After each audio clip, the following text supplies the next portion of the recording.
Christian, como está? Bem-vindo. Nosotros, como você ia atrasar por conta da mudança, né, do relógio, a gente chamou a Dan para fazer essa fala um pouco antes, comer um pouquinho do seu tempo, mas a gente pode ir até 9h10, tá bom? Christian, então, não sei se você tem algum slide que queira me enviar para eu colocar, pode me mandar no Ah, WhatsApp. perfecto. A ver, tengo algo, pero lo tengo en el computador. ¿No lo podré compartir desde acá? Puede ser, por Sí, supuesto. sí, sí. Sí, que prefieras. Y bueno, buenas. Christian, voy a apresentar-lhe para a classe. Vale.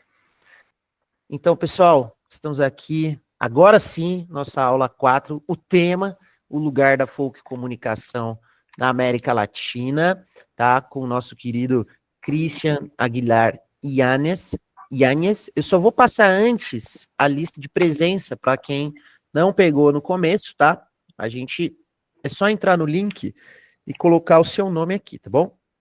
Então, o Christian é jornalista, professor na Universidade Austral do Chile, mesma instituição pela qual se doutorou em Ciências Humanas e Cultura e fez seu mestrado em Comunicação. Ele tem pós-doutorado em Estudos Folclóricos sob a perspectiva da performance pelo Instituto de Antropologia Social da Universidade de Buenos Aires. Também é graduado em folclore pela Universidade do Nordeste da Finlândia. Acredito talvez a mesma que a Dan citou. A Dan, a palestrante antes, foi na Finlândia, visitou, e também graduado ali em pesquisa musical pela PUC de Valparaíso, no Chile.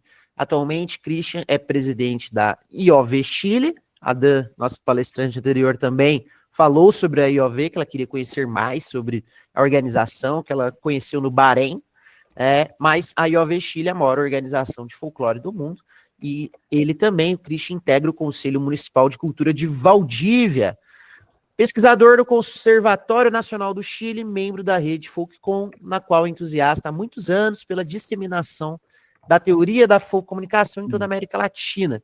Mais de 70 publicações em livros e artigos, duas delas aí que dialogam bastante com a proposta do curso, que é Folclore e Comunicação, Enfoques para el Análisis Cultural, de 2022, e Folk e Comunicação na América Latina, Diálogos entre Chile e Brasil, de 2016, ali colaborou com diversos membros aí da rede, como a Cristina, o Guilherme, e por fim, destaco também que o Christian é diretor artístico do grupo folclórico de danças mapuches, Miancapué, da ilha de Queuí, no arquipélago de Chiloé. Christian, prazer estar com você, obrigado pela sua presença. A palavra é sua, vamos nessa. Bien. A ver, voy a ver cómo estoy aquí. ¿Me escuchan? Sí. Muchísimas gracias por el espacio. Agradezco mucho la posibilidad de poder falar con vocês hoy. Tuve un pequeño problema por el cambio de hora en Chile y porque estamos en clases recientemente. Yo estaba en clases en nuestro diplomado en estudios folclóricos, que lo hemos inaugurado hace muy poco, y donde creo que es muy importante que podamos entrar en diálogo para que ustedes también puedan divulgar mucho más la perspectiva de la folk y comunicación con las y los colegas que están estudiando este diplomado. Yo quiero compartir con ustedes algunas cuestiones generales. Voy a tratar de compartir una pequeña presentación, pero es solamente un apoyo ya para tratar de mostrar un poco una perspectiva de los estudios folclóricos con base también en lo que ocurre, digamos, en nuestros países, ¿no? En Chile en particular, pero también el diálogo que tenemos con Argentina y con otros países, digamos, de habla española, ¿no?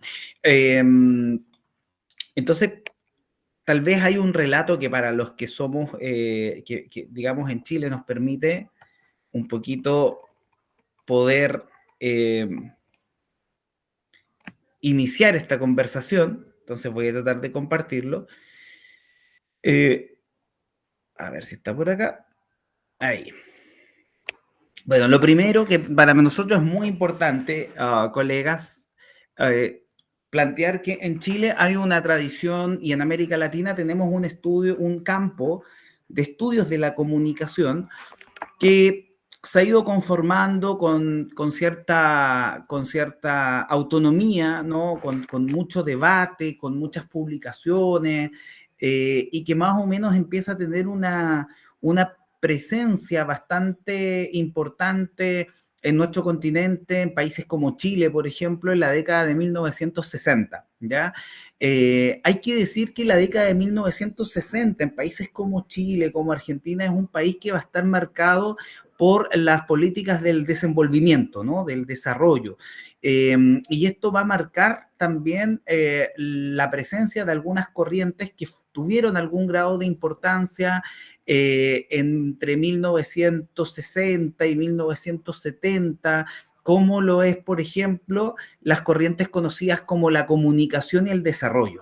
¿Ya? Esas corrientes tuvieron en nuestro país un cierto campo.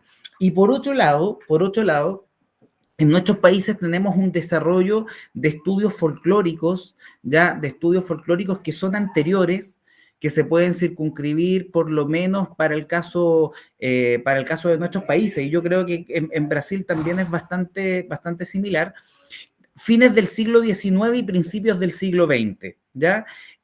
Más o menos hacia 1909 en Chile ya se funda una institución que se llamó la Sociedad del Folclor Chileno, que sigue el modelo ya de lo que fue la Folklore Society que existió en Europa a fines del siglo XIX. ¿Ya?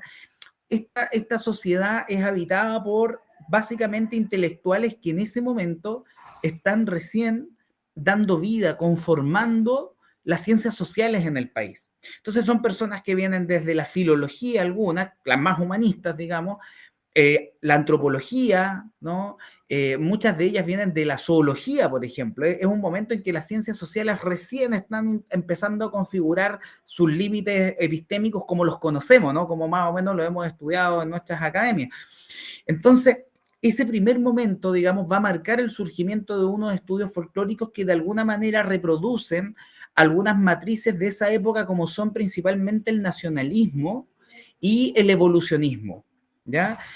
Una de las expresiones de ese, algunos autores les han llamado colonialismo interno de los estudios folclóricos, es, por ejemplo, lo que ocurría con la documentación de algunas manifestaciones de pueblos originarios, ¿ya? Que se realizaban, por ejemplo, en museos. Personas que habían sido sacadas de sus comunidades, las llevaban a museos y luego eran entrevistadas, ¿no? Y se conocía y se estudiaba. Entonces, esto tiene como distintas caras, ¿no?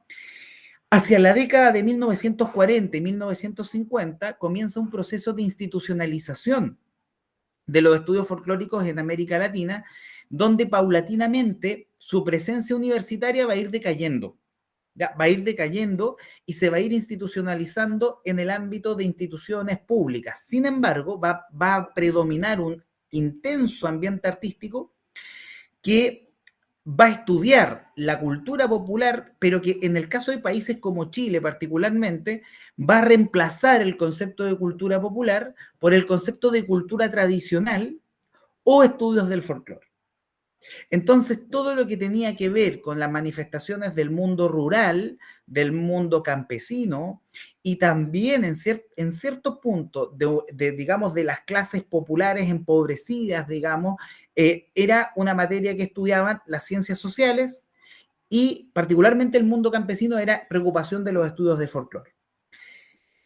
La comunicación como campo, la comunicología, en cambio, trae la marca de la modernización capitalista temprana y la lógica del desarrollo. Es decir, no mira las manifestaciones populares en ese momento, ¿no?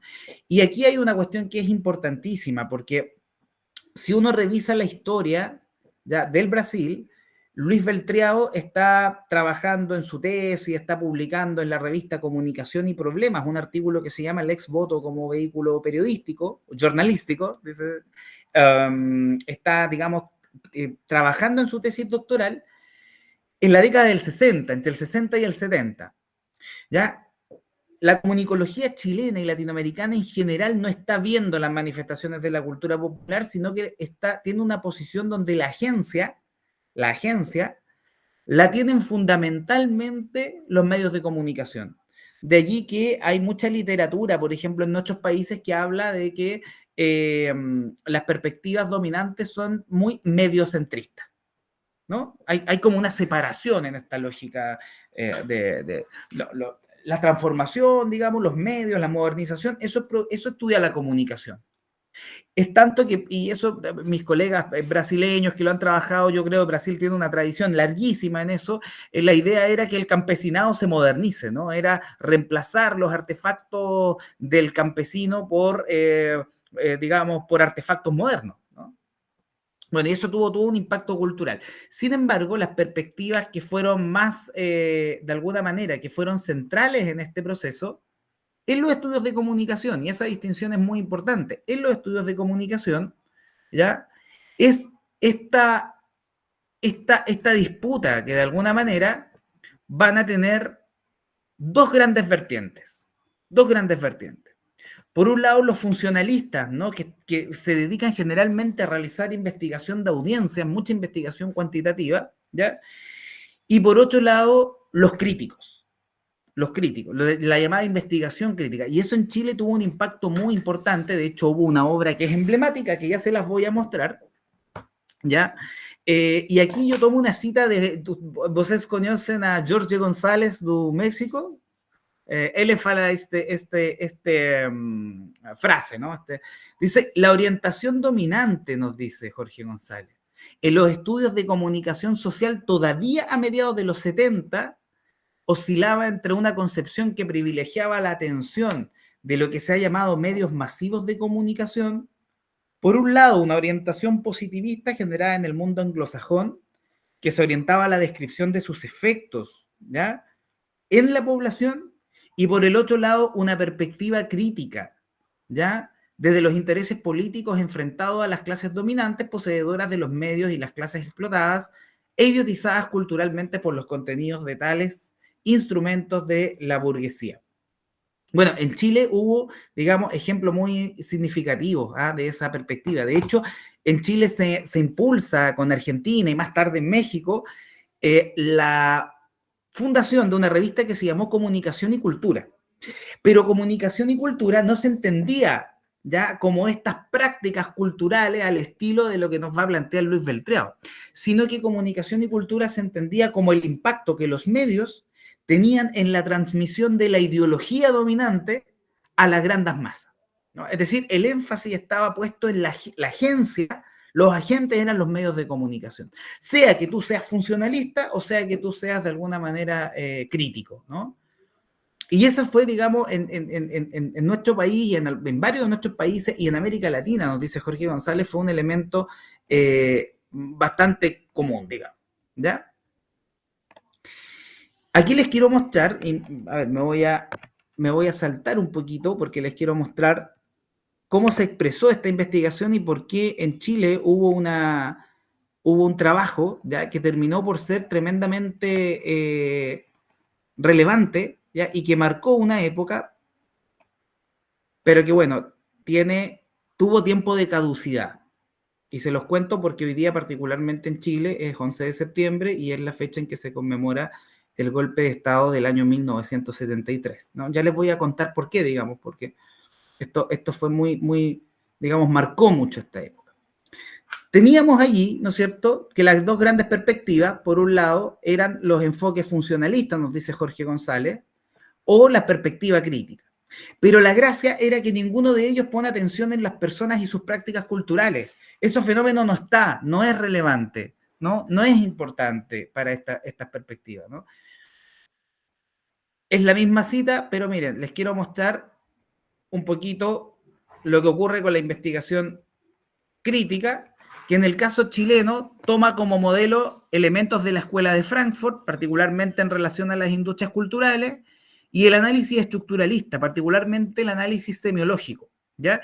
Y a través de un análisis semiológico que proviene naturalmente de la obra de Ferdinand de Saussure, en la búsqueda de las connotaciones, ¿ya?, va a buscar analizar cómo a través de los vehículos de comunicación, particularmente de los mensajes, ¿ya?, se van a construir ciertas connotaciones y en esas connotaciones se va a estar transmitiendo la ideología dominante, ¿ya? Esa era la investigación crítica. Y eso tenemos que pensar que en Chile en esa época estamos en un contexto de Guerra Fría, ¿ya? Hay un contexto naturalmente donde la investigación crítica de alguna manera también está dando cuenta de todo lo que en esa época se percibía como un imperialismo cultural, ¿no? Sobre todo desde 1970, que es cuando inicia el gobierno de la Unidad Popular con Salvador Allende, ¿no? Entonces, este tema tenía que ver también con esa contingencia, ¿no? Con esa situación sociopolítica. Ya, esta investigación respecto de cómo los medios había que evidenciar, y esto se daba en otros países también, ¿eh? De cómo había que evidenciar cómo estos medios estaban, digamos, al servicio de propagar una ideología mediante un traspaso, una reproducción, y la idea era que toda forma de ideología ya no estaba en los significados denotados, sino que estaba en los significados connotados, ¿no? Que generalmente se descuelgan, ¿no?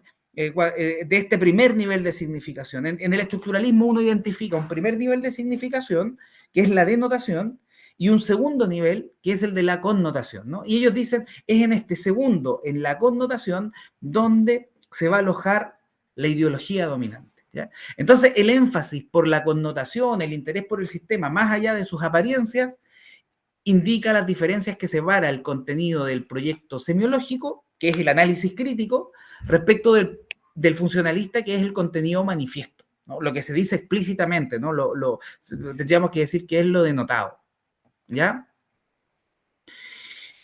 Entonces, en este escenario, ¿ya? En este escenario más o menos es que vamos a tener, por ejemplo, ¿no? Como hay mensajes que nos dicen algo más que denotación y connotación, ¿no? Entonces tenemos ahí, por ejemplo, a Luke Skywalker que tiene una espada, un sable azul, ¿cierto?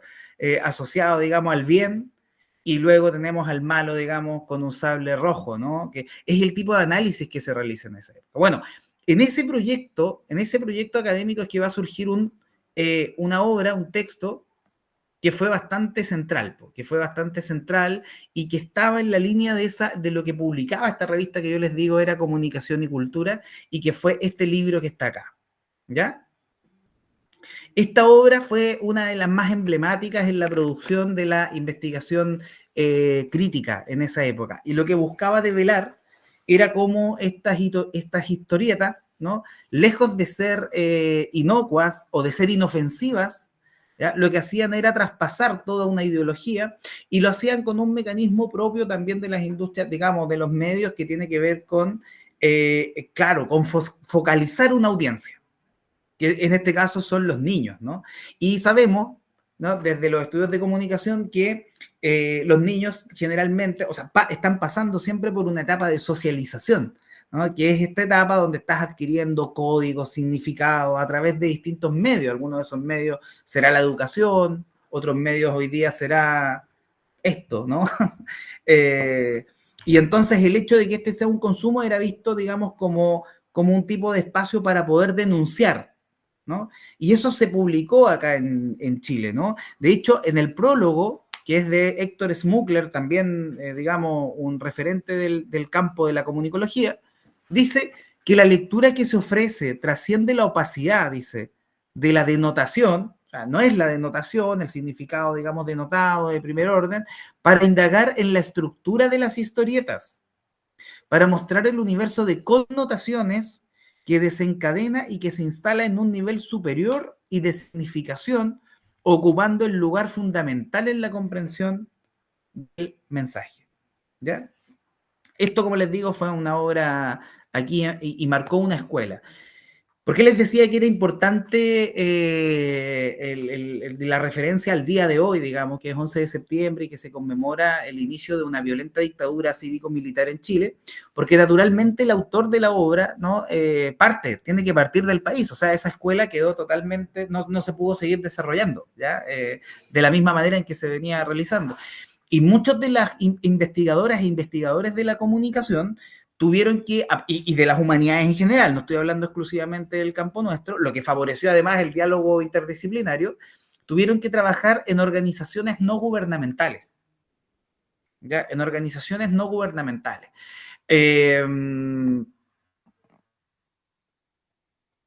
Para leer al Pato Donald, entonces tenemos ahí. ¿Qué nos dice? Que el énfasis está en el mensaje y en el contenido connotativo del mensaje por sobre el denotativo, ya que era básicamente el de los funcionalistas, ¿no? Bueno, aquí el propio Matelar y Matelar más tarde, nos dice que inspirados por un marxismo en ruptura con la ortodoxia, los filósofos de la escuela de Frankfurt, exiliados en Estados Unidos, se inquietan por el devenir de la cultura desde los años 40. Una veintena de años más tarde, los estructuralistas, el movimiento nacido en Francia, se opone al método empirista, el redescubrimiento de la ideología. ¿Qué es lo que nosotros vemos? Es que efectivamente aquí hay un avance respecto del primer funcionalismo que fue tremendamente importante en nuestro país, y yo diría que todavía. ¿Por qué yo les digo que el funcionalismo fue tan importante? Porque el funcionalismo marca un poco la dependencia del campo de la comunicación en Chile, por ejemplo, de la sociología, ¿ya? Y como dato, yo les cuento, claro, justamente, como dato, por ejemplo, ya les cuento que en este minuto, digamos, o sea, cuando comienza este proceso de transformación violenta, lo que se cae de alguna manera es un proceso, digamos, de escuela de comunicación chilena, y entonces como eso se cae, lo que se mantiene para los efectos de la investigación en comunicación es que va a depender de sociología hasta la fecha. Tú tienes, por ejemplo, hasta la fecha un grupo de estudio de antropología, tienes un grupo de estudio de arquitectura y tienes luego subgrupos, ¿no? En el caso de comunicación, esta otra posibilidad que hubo y que se empieza a cerrar ahí, por eso yo me quedé leyendo lo del 11 de septiembre, se cae, desaparece, ¿no? Y lo que queda entonces, pervive, es, digamos, la herencia funcionalista, ¿no? Y con ello la relación epistémica de que el campo de la comunicación depende de sociología. Entonces, lo que existe es sociología. Si tú quieres investigar en comunicación en Chile, tienes que ir al grupo de sociología, y debajo de sociología tú tienes sociología del desarrollo, sociología de esto, de lo otro, ciencias de la comunicación y de la información, ¿vale? Y toda la otra investigación, que era una investigación mucho más cultural, que vino con lo que les voy a compartir después, nunca logró, digamos, un lugar epistémico similar, y por lo menos hasta principios de 1990 se desarrolló exclusivamente en organizaciones no gubernamentales. Ahora, ¿qué generó eso? Que el campo de la comunicación en nuestros países todavía fuera muy mediocentrista. O sea, cuando hablamos de folcomunicación, hablamos de agentes folcomunicacionales, ¿no? O sea, las comunidades subalternizadas como agentes, ¿no? Y un agente sabemos que es alguien que transforma, que tiene una capacidad, digamos, que no es pasiva, ¿no? Hay una agencia. Bueno, en las perspectivas dominantes de nuestros países, en el campo de la comunicación nuestro, ese reconocimiento fue tardío. ¿Vale? Predominó una mirada que no reconocía ese agenciamiento de los sectores, digamos, vamos a decir, populares. Vamos a ir entonces avanzando respecto de la propuesta. ¿Cuál es la propuesta que nosotros tenemos? Es que si uno mira la trayectoria de Luis Beltreao, en realidad la perspectiva para América Latina, y es la que yo enseño en Chile, colegas, les cuento, es que Luis Beltreao lo tenemos trabajando académicamente en la década del 60, es decir, en la época en que se está institucionalizando la comunicación. Solo que lo hace desde una posición que para el resto de la comunidad comunicológica es subalterna. Y esto lo suscribimos, ¿eh? De hecho hay una entrevista, yo se las puedo enviar después, que hicimos con Jorge González de México, quien hoy día trabaja cibercultura y propuso una teoría sobre los frentes culturales, que es muy interesante, y él nos decía exactamente lo mismo, ¿no? Que él advertía cómo en este momento en que la comunicación está mirando otra cosa, está mirando los medios, y está probablemente dejando la fenomenología de la comunicación, digamos, Luis Beltreao va a buscar en los estudios folclóricos una referencia para poder construir una teoría que le permita mirar la integración de estos campos que en nuestros países estaban por separado, ¿no? Los estudios, digamos, y buscar ahí un estudio comunicativo de estas manifestaciones, ¿no? Estudiar esa dimensión comunicativa, darle un lugar, digamos. Para nuestros países no, porque la comunicación pasaba por los medios, ¿no? La agencia estaba solamente en los medios, ¿no? Y entonces esa es la relevancia con la que hemos Beltreao, pero que naturalmente, por razones sociohistóricas, en ese momento histórico no va a permear el campo de la comunicación, ¿no? No va a permear a la comunidad académica comunicológica, ¿ya? No va a permear a esa comunidad, digamos, académica. Y eso de alguna manera va a ser significativo como una de las cuestiones que yo ahí les pido que podamos ir reteniendo, ¿no? En comunidades como las nuestras, ¿ya? Argentina, Brasil, nosotros tenemos ahí va a ocurrir algo, ¿no? Va a ocurrir algo en la década de los 80.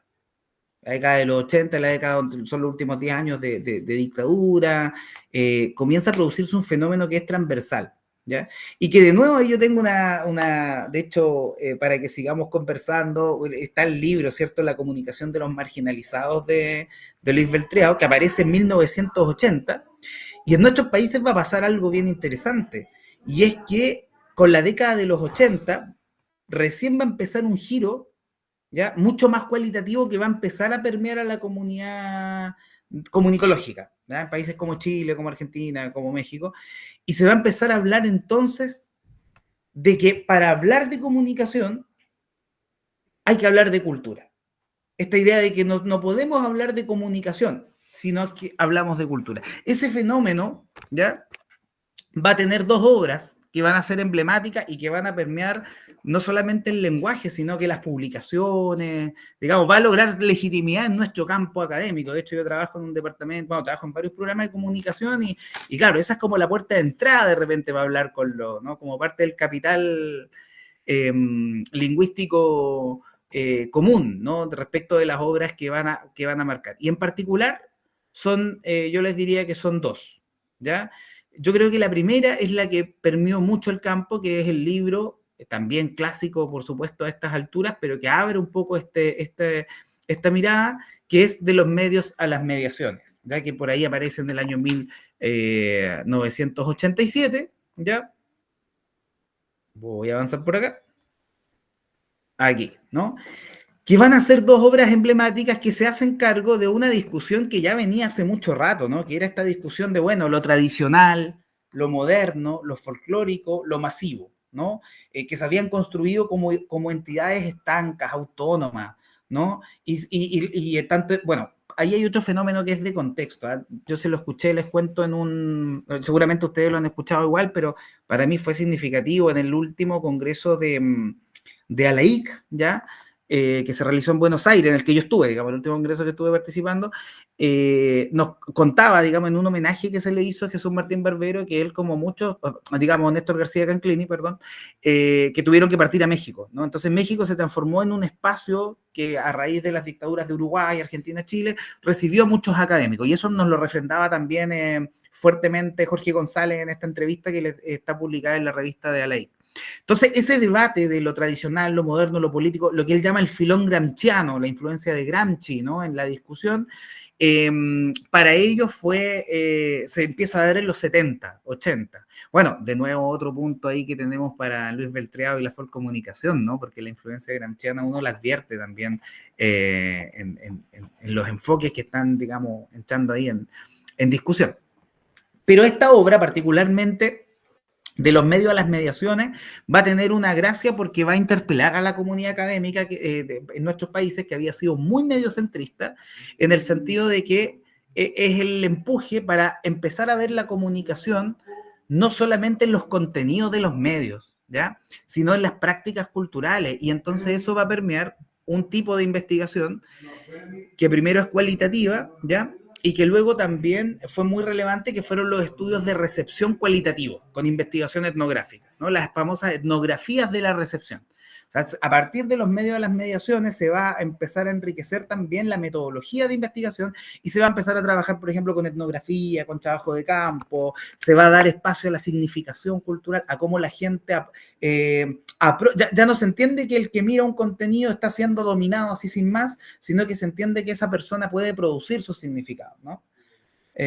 Y eso recién, para esta comunidad comunicológica, se va a dar fuertemente con de los medios a las mediaciones. Pero luego tenemos también a Culturas Híbridas de Néstor García Canclini, que en el fondo se va a legitimar no solamente ya en la comunicación, sino que va a cruzar, digamos, con los estudios culturales, los estudios literarios, los estudios humanistas. O sea, por ejemplo, en una facultad de Filosofía y Humanidades como la que yo trabajo, Canclini, digamos, es parte del elemento común, ¿no? Es el elemento común, sea que trabajes en educación, en literatura, en estudios subalternos, digamos, en estudios culturales. Se transforma, por lo tanto, en una referencia.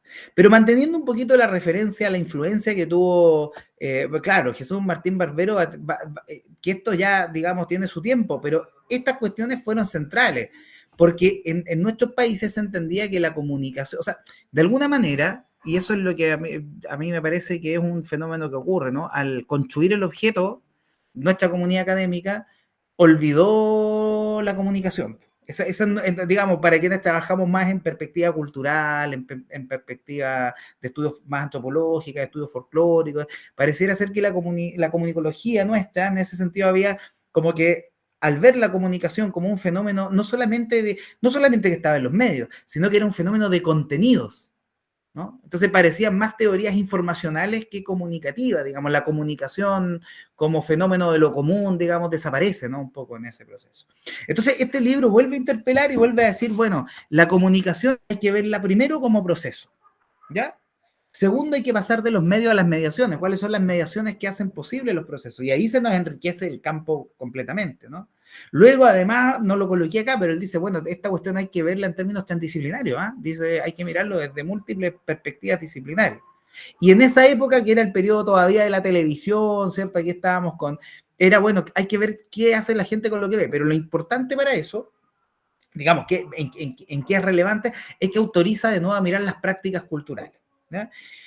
Y en este sentido, lo que nosotros planteamos y enseñamos aquí, hemos trabajado, digamos, ya varios años con mis colegas de Brasil, es que en realidad muchos de estos, y eso lo dice el profesor Márquez de Melo, ¿no? En uno de sus textos, que es Media y Cultura Popular, dice, en buena medida, dice, desde otra perspectiva, Luis Beltriao, cuando plantea su teoría de la folcomunicación, un poco como que empieza a...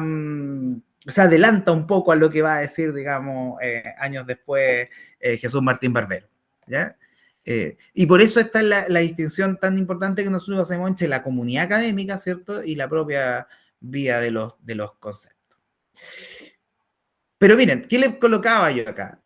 La verdad es que estas obras van a marcar mucho la vida de la comunidad académica, pero no son ni las primeras ni las únicas, ¿no? Y aquí yo me permito, ya en la parte un poco final, para ir un poco desarrollando la hipótesis, o sea, la idea, la tesis que estoy tratando de mostrarles, es que hubo otras obras, hubo obras en México, para nosotros Brasil, naturalmente, con la Folcomunicación forma parte, de hecho, es sistemático que la comunicación de los marginalizados, yo en mi perspectiva es que inaugura la década de 1980, ¿no? Inaugura la década en que la comunidad académica de la comunicación vuelve sus ojos hacia la cultura, ¿no? Como fenómeno.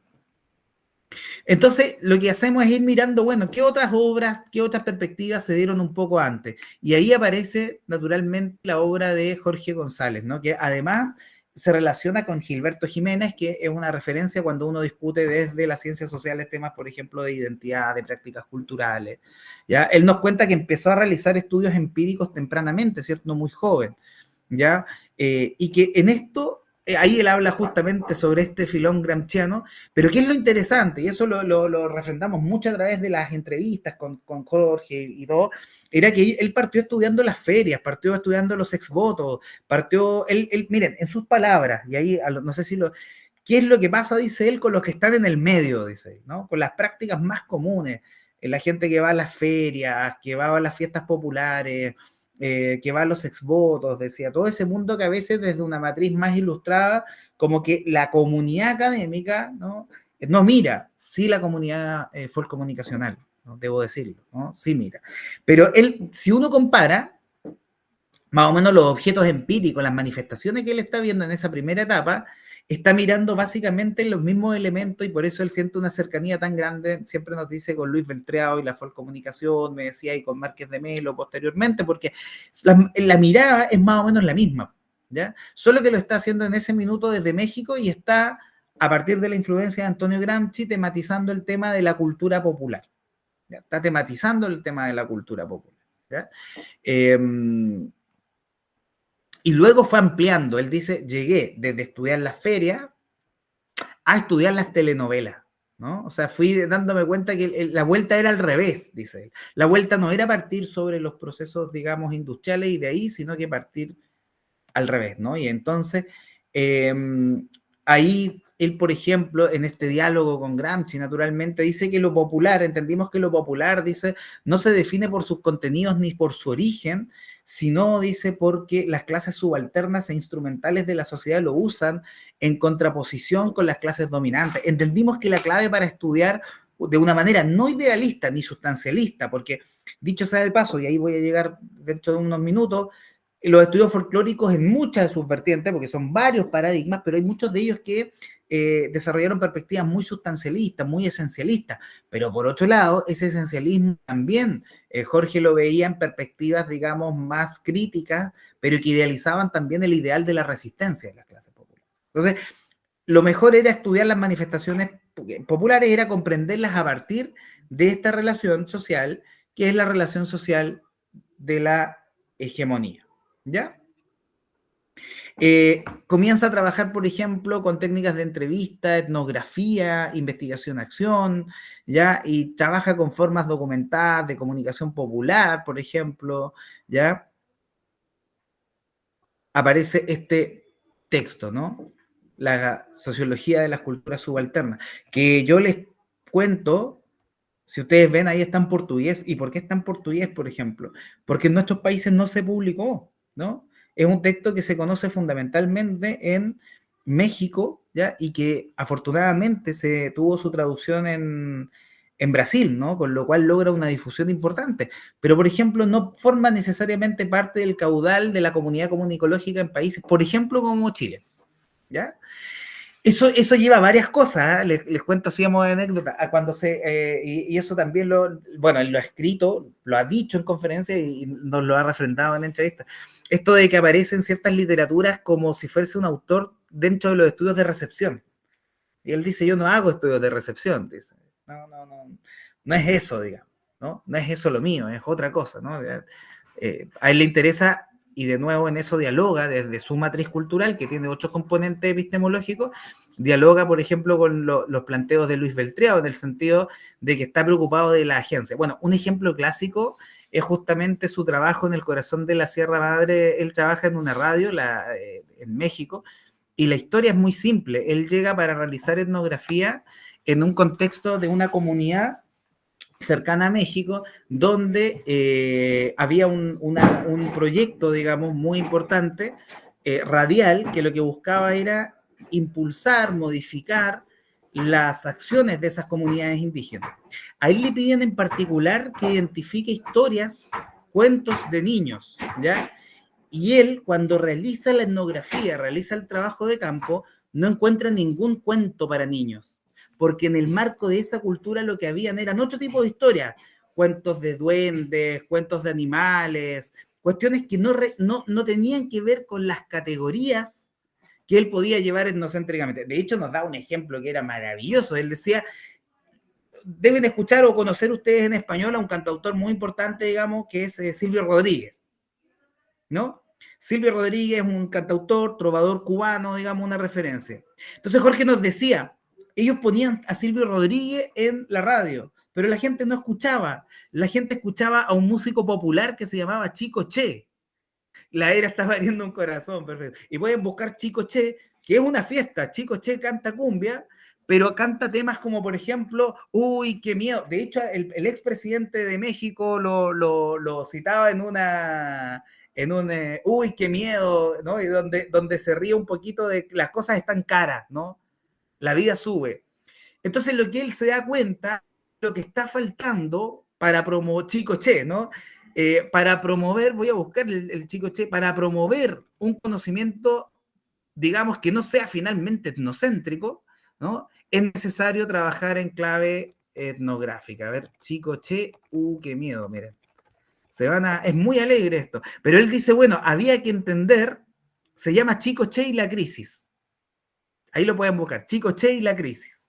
Entonces, no tiene que ver con esa representación. Entonces, el problema se podía resumir de la siguiente forma. Después de varios años de trabajo y emisiones cotidianas, ¿ya? había una perspectiva crítica, solidaria, concientizadora. A los campesinos las prácticas de ellos no cambiaban. Estuve durante meses en la sierra con la idea de recuperar corpus de narrativa oral, ¿ya? Y ahí se dio cuenta entonces que era la aproximación, era la falta de una comunidad académica que mire las prácticas culturales, mire sus dinámicas, sin idealizaciones, ¿ya? Para mi urbana y etnocéntrica sorpresa, no solamente dice no encontré ningún relato de cuentos para niños, dice, ¿no? Sino que había otras condiciones de escucha, que es hoy día un tema muy importante, por ejemplo, dicho sea de paso, que en los estudios artísticos hoy día se habla de la escucha, ¿no? Hace mucho rato, ¿cuáles son las condiciones de escucha? Pero él lo está mirando también en clave de condiciones culturales de escucha, ¿no? Bueno, producto de eso entonces, el trabajo de campo, aquí voy a avanzar un poquito más, él crea la categoría de los frentes culturales, ¿ya? Crea la categoría de los frentes culturales como zonas fronterizas entre culturas y clases socialmente diferentes, pero también como frentes de batalla simbólica, ¿no? Acá podemos ver influencia de autores como Pierre Bourdieu, también una mirada muy sistémica, ¿ya? Que es muy relevante, gramsciana naturalmente, ¿ya? Y luego propone toda una metodología, descripciones densas, que muy desarrollada también en cierta corriente hermenéutica, antropológica, la reconstrucción histórica, los procesos de cambio, la descripción sociosemiótica, por ejemplo, ¿ya? Entonces, ahí tenemos ya una experiencia de México que es anterior a de los medios de las mediaciones, ¿ya? Pero que no permeó de la misma manera la comunidad artística, la comunidad académica. Tenemos naturalmente la teoría de la folcomunicación, ¿no? Que yo vuelvo a insistir en que es un hito que lo que muchos autores de la comunicología dicen, los 80 son la década en que la comunicación redescubre la cultura, comienza con este libro, digamos, uno podría decir en un hito, comienza con este libro, ¿no? Que hemos estado ahí trabajando sobre este texto también en el último tiempo y creo que es fundamental, por ejemplo, que esté disponible en español. ¿Mm? Por ejemplo. ¿Ya? Porque cuando hice el estudio de este libro, además redescubrí que había cuestiones que eran pero tremendamente comunes, ¿no? Que es lo más interesante, ¿no? Tenemos cuando miramos nuestras historias, nuestras manifestaciones, cuando habla de los camioneros, cuando habla de estos espacios donde pareciera que el Estado no llega, que no llega la ley, aparece estos líderes, ¿cierto? Vamos, en nuestro país tenemos muchas historias similares, muchas historias similares, y eso me parece, digamos, muy relevante para una conversación académica, queridos colegas y estudiantes. Nuestras historias culturales no son tan diferentes, ¿no? Y creo que ahí hay un punto y creo que la teoría de la comunicación es una herramienta, ¿no? Nos proporciona herramientas para poder pensar más allá, digamos, de coyunturas específicas. Bueno, y por último, otra experiencia que ocurre en Chile, con esto ya voy, que era este libro que surge en los 80, pero como les decía, en los 80 la investigación no tenía, digamos, no podía tener un eco por razones de violencia de Estado. Se publicó recién en 2016, que es un sociólogo chileno, ya que se plantea la cuestión de las matrices culturales y de la representación, ¿ya? Y que interroga precisamente cómo la propia prensa de masas y de izquierda no fue capaz de ver durante el siglo XX a la cultura popular en toda su complejidad. Dice que hay un mundo popular que no ha representado, que solo representa una parte de esa cultura popular, que hay toda una cultura popular que queda por fuera, ¿no? Que hay una cultura popular no representada. Pero también dice que además de la cultura popular no representada, hay una cultura popular reprimida, ¿no? El bar, ¿no? La cultura, que al leerlo uno lo puede dialogar con los marginalizados, ciertas categorías de los marginalizados en la teoría de la comunicación, por ejemplo. Solo que acá le llama lo popular reprimido, ¿no? Lo que parece no aceptable, por lo tanto, es fruto de campaña, digamos, concientizadora. ¿Ya? Un libro que es eco de Jesús Martín Barbero, pero que de alguna manera no... y ahí propone la cuestión de las matrices culturales, que esto es de Jesús Martín Barbero, pero que nos permite pensar, por ejemplo, cómo la matriz racional iluminista es solamente una matriz y van a existir muchas matrices culturales. Por ejemplo, la matriz del melodrama, ¿ya? La matriz del melodrama que le sirve para estudiar las telenovelas, ¿ya? La música popular, todas las producciones populares y que en última instancia también se ha conectado en algunos casos, uno puede ver las miradas en torno a eso, que lo hemos estado haciendo en la tradición oral, por ejemplo, las matrices melodramáticas, cómo cruzan distintas manifestaciones. ¿Ya?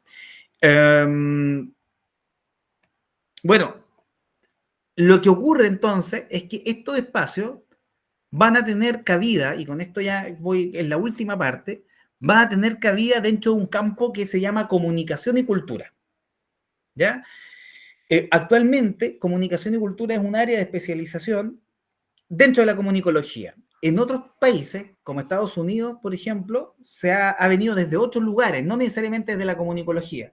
Pero en el caso nuestro, como les digo, tiene que ver con una revista que incluso impulsa en los primeros números Matelar, que por ahí, por el tercer o cuarto número, toma Jorge González y recién aparece ahí comunicación y cultura como un espacio para acoger digamos, las prácticas culturales, ¿no?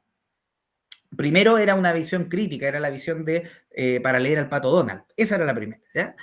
Entonces, hay una comunidad primero que se llama comunicación y cultura dentro de la comunicología que está muy marcada por la obra, ya les decía, de Jesús Martín Barbero, pero donde entra toda la producción y donde nosotros, por ejemplo, en el programa de doctorado de comunicación en contextos interculturales que dicta la Universidad Austral de Chile con la Universidad de la Frontera, hemos incorporado, por ejemplo, contenido sobre folcomunicación. Lo mismo, por ejemplo, en la maestría en comunicación que tenemos en la Universidad Austral de Chile, donde yo trabajo, que también tenemos un área que se llama comunicación y cultura, vamos mostrando los paradigmas y ahí está, hemos podido incorporar folcomunicación, ¿vale? Entonces, hasta ahí la comunicología, ¿cierto? Pero yo también hice una pequeña introducción donde les hablé de los estudios folclóricos, ¿no? Y los estudios folclóricos que se habían un poco quedado, ¿cierto?, en el sujeto tradicional, habían construido el sujeto tradicional y por lo tanto no dialogaban porque incluso desconfiaban de los medios de comunicación, generalmente. Y eso recorre, digamos, el continente, ¿no? Que los medios de comunicación van a destruir, digamos, algo, ¿no? Bueno, ¿qué ocurre particularmente en Argentina y particularmente a partir de la década de 1980? Es que comienza un diálogo desde la Escuela de Antropología y los Estudios Semióticos en Argentina, en la Universidad de Buenos Aires, con una producción académica que viene de Estados Unidos, pero donde hay una diversidad interesante de autores, entre ellos autores de origen chicano, como Américo Paredes, gente que viene de la lingüística antropológica como Charles Briggs, como Richard Bauman, que van a empezar, se publica un libro, de hecho, unos años antes, cuando ellos son muy jóvenes, que más o menos en español sería algo así como Hacia las nuevas perspectivas de los estudios folclóricos. Y a través de una académica de Argentina, de Buenos Aires, que fue la doctora Marta Blache, ¿ya?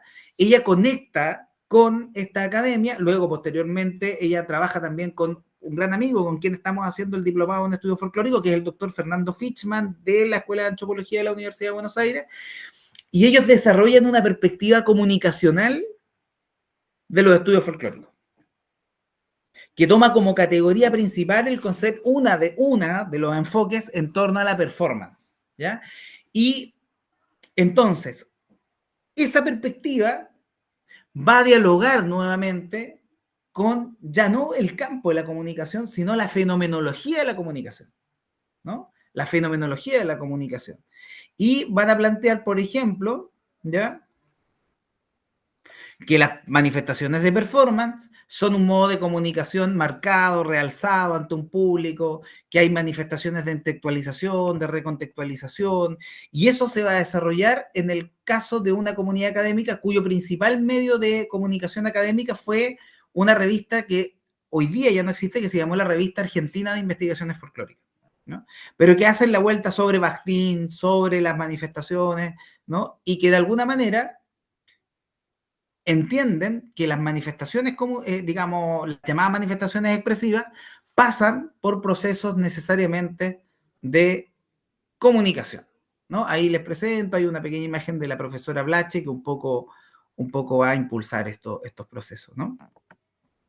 Entonces, tenemos que por un lado están los estudios de comunicación y cultura, en el caso de la comunicología, que es el espacio donde hemos incorporado los estudios de performance, y por otro lado, los estudios de comunicación y performance, y por otro lado, los propios estudios folclóricos contemporáneos que dialogan, digamos, con los procesos comunicacionales y donde hay un espacio naturalmente de seguir abriendo el diálogo, y en esa línea hemos publicado algunos libros ya, por ejemplo, Comunicación y Folclore, donde hay textos tanto de estudios de performance como colegas de Brasil que publicaron textos de folk comunicación a propósito de lo que fue en 2016 el Encuentro Internacional de Folk Comunicación. ¿Por qué? Porque vamos a ver que los tópicos que nos interesan son altamente convergentes, ¿ya? Y en ambos casos el fenómeno de la comunicación aparece una vez más como relevante. Y desde esa perspectiva yo creo que la folcomunicación ya tiene un espacio aquí en Chile, pero tiene que seguir, y yo creo que esa es una puerta de entrada, ¿no? Tanto el ámbito de la comunicación y la cultura, como el diálogo con las perspectivas contemporáneas de los estudios folclóricos, que a su vez decantan por la comunicación, entendiendo que la folcomunicación es una teoría comunicativa, digamos, ¿no? Y que está planteado en ese término, pero donde hay, en esta multitud de paradigmas, nos permite abordar, digamos, fenómenos socioculturales comunes. Eso, muchísimas gracias. Bueno, bueníssimo. Muitas graças. Incrível, né, pessoal? Que aula, que aula. Christian, já te admiro aí, você já é uma inspiração para mim, pelos textos que eu já li, e agora é um prazer estar podendo trocar com você aqui. Bom, alguns comentáriozinhos, eu acho que em 1 hora você trouxe o que eu demorei 4 anos para entender. Graduação, mestrado, tentando entender a América Latina, estudos de comunicação, você trouxe de uma forma brilhante, assim, muito, muito boa. Acho que vai ficar salvo aí, pessoal que está aqui. Nossa, gente, peguem aí como uma aula mesmo, que foi incrível. E acho que, sim, o começo dos estudos de folclore do Chile, do Brasil, muito parecido. Coisa vem da Europa, né, a campanha de defesa do folclore, 1958, antes.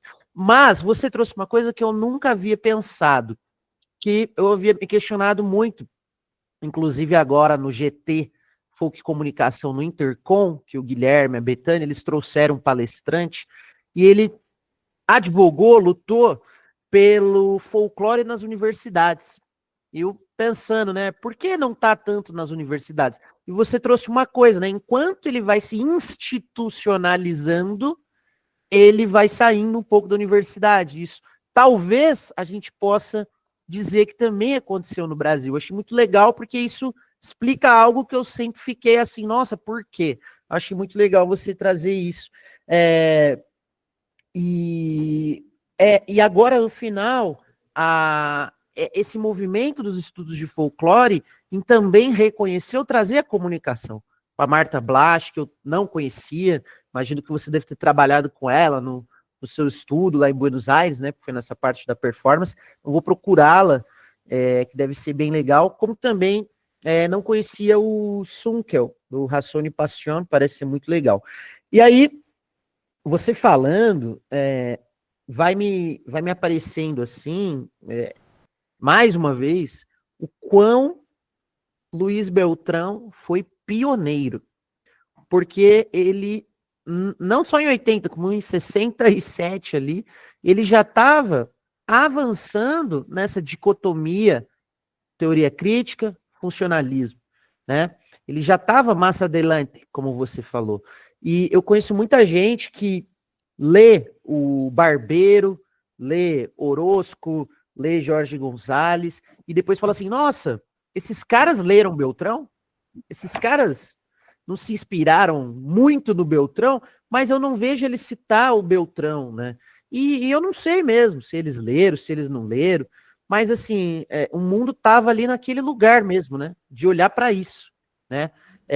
E aí, enfim, eu achei brilhante, assim, tudo que você expôs, e acho que fica um registro para a Rede Folkcom dessa aula que você passeia por América Latina e posiciona o Beltrão aí, mas acho legal que você trouxe isso, assim, a gente pode juntos ter ferramentas muito boas para o nosso objeto, para o que a gente vai trabalhar. Então a gente pode juntar ali um Beltrão com as frentes culturais, a gente pode trazer o Barbeiro, eu acho que essa é a riqueza dos estudos de comunicação latino-americanos, que eu não vejo em outros lugares do mundo, eu acho, então isso me dá até um orgulho. E aí eu vou passar a palavra para o Guilherme, que levantou a mão, e te fazer uma pergunta, que você falou que Folcomunicação no Chile está na porta de entrada, o que podemos fazer mais para que passe desse nível? Você citou a questão da tradução do livro, eu acho que sim é o primeiro passo, mas além disso. Guilherme, por favor. Olá, boa noite. Oi, Christian, saudades de você. Matheus, eu queria, né, complementar a questão que você trouxe, né, sobre as leituras. Assim, Barbeiro chegou a ler Beltrão, me parece que foi depois da publicação dos Meios e Mediações, né? Ele publica, né, em 87, mas assim, há algum registro, né, que o Marx resgatou, né, a partir de leituras dele, resgatando sobretudo o que o Beltrão dizia daquela comunicação mais interpessoal, dos grafites no banheiro. Isso chamou muita atenção dele, né, não especificamente pelo viés da mediação, né? Mas, assim, pelo viés da mediação, eu acho muito interessante o estudo do professor Oswaldo Trigueiro, que eu acho que ele chega a antecipar o Barbeiro, né, nessa perspectiva de tirar a atenção do meio e focar na mediação, do que era, por exemplo, na pesquisa dele, a televisão em comunidades urbanas, né, no estado da Paraíba, e de como a televisão fazia essa espécie de mediação. Só, né, dando um complemento à sua fala. Christian, assim, é tão gostoso te ouvir, é tão maravilhoso, assim, você é tão brilhante. Achei fantástico você resgatar essa obra do Gonzalez, e aí a gente já tem um trabalho do próprio professor Zé Marx, né, que tenta trazer essa obra, e não só a Sociologia das Classes Subalternas, mas também o Mais Culturas, né, que foi um livro que o Gonzalez publicou posteriormente, e que a gente tem em e-book traduzido em português, né, que foi publicado pela editora da Estadual da Paraíba. Mas, assim, pensando no que você traz, sobretudo na perspectiva da comunicação, ou seja, né, colocando a base do pensamento na teoria da comunicação, né, no pensamento comunicacional, e não na antropologia ou na sociologia, né, eu penso muito no que fala o professor Muniz Sodré, que foi meu professor no doutorado, quando ele vai denominar a comunicação como uma ciência do comum, né, e sobretudo, neste pensamento pós-disciplinar, né, afinal, ele vai definir a comunicação com base numa ciência pós-disciplinar, e colocando, né, a comunicação como a ciência do século XXI, né? Ou seja, todas as outras ciências, ela vai ter um viés que vai perpassar o campo da comunicação, né? E neste campo da comunicação, né, atualmente a gente vive com uma forte presença da inteligência artificial, né? A IA que tem inserido em vários campos, e ela vai chegar no folclore de alguma forma, né? E aí eu queria saber de você como que você pensa essa chegada da inteligência artificial no âmbito do folclore. E parabéns, e é lindo te ouvir. Obrigado. Muito obrigado, Guilherme. Yo parto señalando que tuve la alegría de conocerte el año 2010 en ALAIC, la Pontificia Universidad Javeriana, donde les cuento a todos, fue la primera vez que presentaba un artículo, una ponencia en un congreso internacional. Y era producto de los primeros trabajos de campo, digamos, siendo muy, muy, muy joven, digamos. Así es que Sobre conflicto ambiental. Así que fue una alegría y que tuvimos la suerte de trabajar también en el libro Folcomunicación en América Latina, que fue, digamos, el primer texto que hemos podido poner en español, ¿no? De manera conjunta. Sobre la pregunta, me parece que naturalmente que es un tema que tenemos que seguir trabajando de manera muy, muy seria, ¿ya? En todos los ámbitos, tanto como investigación como en la propia vida universitaria.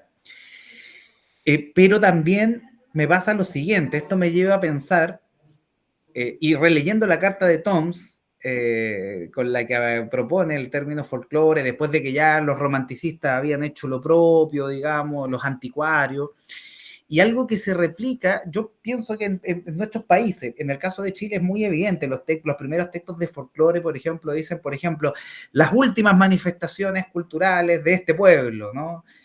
Vamos a rescatar esto que va a desaparecer. Luego la globalización nos iba a hacer desaparecer y todo indica que la capacidad de agencia, para retomar otro tema que es clave de los autores, los distintos autores que se inscriben en la tradición o en el campo folcomunicacional, como queramos llamarlo, creo que siempre, y ahí a lo mejor naturalmente habrá que verlo y revisarlo, claro, este miedo a la desaparición de ciertas manifestaciones, yo creo que es más bien la posibilidad de nuevas formas de sociabilidad que van a ir apareciendo, nuevas relaciones de poder, y vamos a tener que estar atentas y atentos para estudiar y comprender eso, ¿no? Porque finalmente, digamos, la posibilidad de agencia, de significación, de cantar, de bailar, de expresarnos, por un lado, no desaparece, y eso nutre mucho a los estudios folclóricos contemporáneos, y yo creo que a quienes venimos de una comunicación a la que le interesa la fenomenología comunicativa, ¿no? Que cruza necesariamente una serie de recursos. Y me parece además muy interesante la referencia a la ciencia de lo común. Les cuento que, bueno, tuve el atrevimiento, porque como en paralelo comencé a trabajar investigación musical, etnomusicología. Este año la comunidad etnomusicológica me ha aceptado un artículo donde propongo el concepto de comunicación musical, pero para estudiar un instrumento musical que viene de Estados Unidos y que pasa a un pueblo originario que lo asume como propio, que le pone un nombre propio y que le da un uso propio, digamos. Y hemos tratado de cruzar los debates que vienen de la semiótica de la comunicación, la etnomusicología y los conceptos de la comunicación desde el campo. Entonces, me hace mucho sentido también estar en esa discusión, Guilherme, que creo que es un debate, y creo yo que la gente de comunicación podemos aportar, porque esa dimensión comunicativa, que por lo menos en ese artículo trabajamos, que va desde el rito al festival folclórico, no lo tienen las personas que vienen, si miran exclusivamente desde la etnomusicología. Y ahí podemos aportar, digo. Eso señalaría, y agradecerles las preguntas y comentarios, por favor.